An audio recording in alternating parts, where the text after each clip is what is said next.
اعوذ باللہ من الشیطان الرجیم بسم اللہ الرحمن الرحیم۔ ہمارا جو سبجیکٹ ہے وہ ہے دعا سے شفا۔ دعا سے شفا ہر چیز کے لیے اللہ تعالیٰ نے دعا کا حکم دیا ہے، نماز کے ساتھ، ہر چیز کے ساتھ۔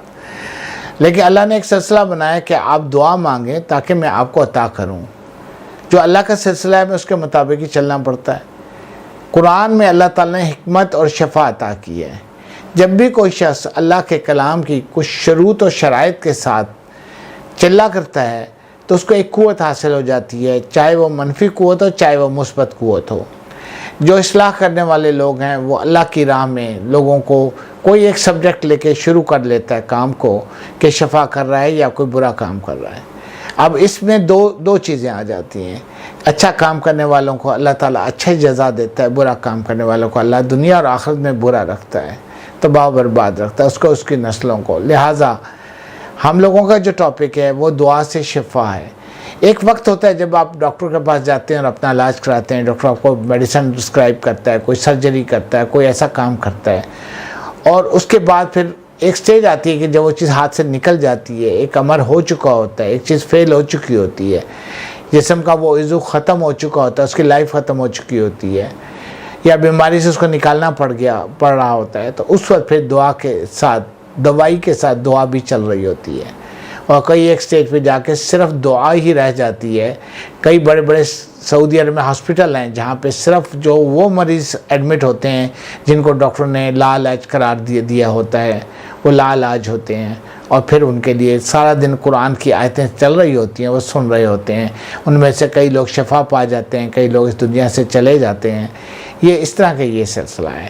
ہمارا جو ٹاپک ہے دعا سے شفا، اس کا مین جو پرپز ہے، یہ کہاں سے شروع ہوا، کہاں ختم ہوگا اللہ ہی جانتا ہے، لیکن شروع کہاں سے ہوا، میں نے کہاں سے شروع کیا۔ 1969 میں جب میں کلاس 7 میں پڑھتا تھا، میرے والد صاحب آرمی میں تھے، بلکہ یوں کہیں کہ ایئر فورس میں تھے، تو انہوں نے مجھے پہلا چلہ کروائے۔ 2 ماہ کی چھٹیاں تھیں، 6 جون کو میں اسکول سے واپس آیا تو میرے والد صاحب نے میرے کپڑے چینج کروا کے اور نوکر سے کہا کہ اس کو علم پہ لے جاؤ۔ ہمارے ادھر کوہاٹ میں ایک علم تھا جس کے پاس جا کے مجھے بٹھا دیا گیا۔ گرمی سخت تھی، 6 جون کا دن تھے، 2 مہینے کی چھٹیاں ہوئی تھیں۔ میں وہاں جا کے بیٹھ گیا اور مجھے نادیلی کا حکم دیا کہ آپ نے نادیلی پڑھنی ہے، نادیلی صغیر۔ خیر میں نے پڑھتا رہا۔ مغرب کے ٹائم مجھے انہوں نے کھانے کا سلسلہ کہ ایک چھوٹی سی جو کی روٹی اور تھوڑی سی دال، اور ساتھ میرے پاس زمانے میں سراہی رکھ دی گئی، اور 4 ایسے لوگ تھے جو میری حفاظت کرتے تھے، کونوں میں بیٹھے ہوتے تھے، دور مجھ سے بہت دور ہوتے تھے۔ اور پھر صبح کے ٹائم میں سحری کھاتا تھا اور شام کو میں جو کی روٹی کے ساتھ افطار کرتا تھا۔ اس طرح مطلب میں نے 40 دن نادیلی میں گزارے۔ بڑی سادگی کا دور تھا، والد سے زیادہ ڈر لگتا تھا، بہت اوبیڈینٹ تھا والد کا، اور رات کو چیزیں آتی تھیں، ڈراتی تھیں، ظاہر کرتی تھیں اپنے آپ کو یہاں سے ہٹ جاؤ، لیکن والد سے زیادہ ڈر لگتا تھا، جنات اور باقی مخلوق سے ڈر نہیں لگتا تھا۔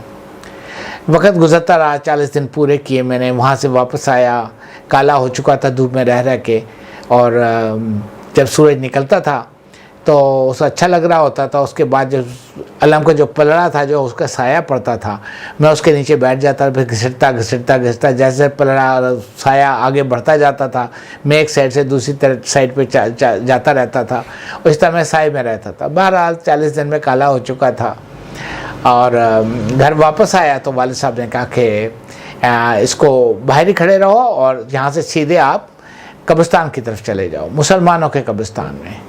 وہاں گورکن کو حکم دے دیا گیا کہ جی آپ نے ان کے نزدیک نہیں آنا ہے۔ بہرحال میں ادھر گیا، ادھر میں 40 دن کا چلہ کیا۔ وہاں سے واپس آئے تو مجھے پھر عیسائیوں کے قبرستان بھیج دیا گیا، گورا قبرستان میں۔ وہاں میں نے 40 دن کا چلہ کیا۔ وہاں سے واپس آیا تو مجھے پھر سبی بھیج دیا گیا۔ سبی میں کمانڈنٹ اسکاؤٹس جو ہوا کرتے تھے، وہ اس وقت زمانے میں کرنل ارشاد کیانی صاحب ہوا کرتے تھے، وہ ہمارے پہلے پڑوسی رہ چکے ہوئے تھے، ہمارے ان سے فیملی ٹرمز تھے۔ بہرحال ادھر بھی انہوں نے مجھے، ایک چتا تھی وہاں پہ، کیونکہ وہاں ہندو زیادہ ہیں، وہاں پہ 300 سال پرانی ایک چتا تھی اس زمانے میں جس پہ ہندو اپنے مردوں کو جلاتے ہیں۔ تو وہاں پہ میں نے جا کے 40 دن کا چلہ کیا اور وہاں سے واپس آ گیا۔ والد صاحب نے کہا اسکول نہیں جانا، تو مجھے ہوش ہی نہیں تھا۔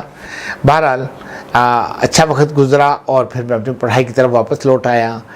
اس زمانے میں جب چھوٹا ہوتا تھا، جب ہم لوگ گاؤں میں جاتے تھے جہاں ہماری زمین تھی، تو لوگ آتے تھے والد صاحب کو، تو والد صاحب کہتے تھے بیٹے سے شفا کراؤ، یا اگر تمہیں کوئی تکلیف ہے اور علاج نہیں ہو سک رہا تو میرے بیٹے سے دم کروا لو۔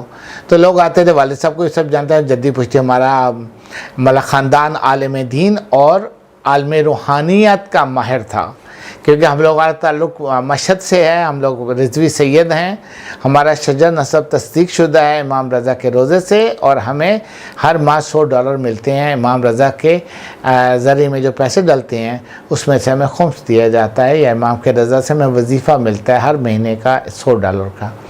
تو اس طرح مطلب ہم لوگ ایک ریکگنائز لوگ ہیں، کیونکہ ہماری اس زمانے جب والد صاحب تھے آج سے 20 سال پہلے، تو اس وقت یہ ہوتا تھا کہ لوگ ہم سے اس زمانے میں یہ تھا کہ والد صاحب کو مطلب اس سے پہلے کسی نے ہمارے خاندان میں نوکری نہیں کی تھی، سب عالم دین تھے۔ اور پھر یہ ہوا کہ والد صاحب جب فوج میں تھے، کیسے آئے؟ جب پاکستان بنا، وہ علی گڑھ میں پڑھ رہے تھے، وہاں سے پاکستان آئے، یہاں آئے، اس زمانے میں زبردستی بھرتی ہو رہی تھی فوج میں، لہٰذا ان کو بھی پکڑ کے بھرتی کر دیا گیا اور یہ فوج میں چلے گئے۔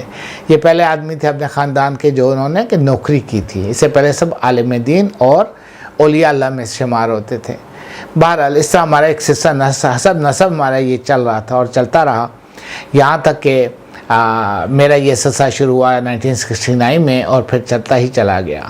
پھر ایک وقت آیا جب میں نے صدام کا دور، اس وقت زمانے میں مطلب زیارتوں پہ جایا کرتے تھے، امام رضا کے روزے پہ عام طور پہ جایا کرتے تھے، آسان تھا، ایزی تھا وہاں گوئنگ، کہ یہاں سے بس پہ سفر کرتے تھے یا ایک ٹرین چلا کرتی تھی، وہ جو 2 دن میں پہنچاتی ہوتی تھی تافتان کے بارڈر پہ، اور پھر وہاں سے ہم سفر کرتے ہوئے ہم مشہد پہنچ جایا کرتے تھے۔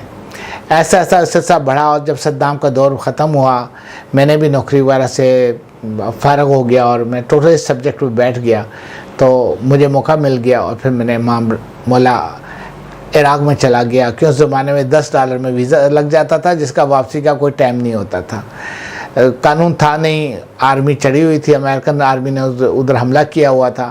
بہرحال اس دور میں مجھے موقع مل گیا، میں امام مولا علی کے روزے پہ چلے کے لیے چلا گیا اور وہاں میں 3 سال رہا۔ اب یہ ایپیسوڈ پہلا ختم ہوا اور اگلے ایپیسوڈ پہ آپ سے دوبارہ ملاقات ہوگی، جب تک کے لیے اجازت۔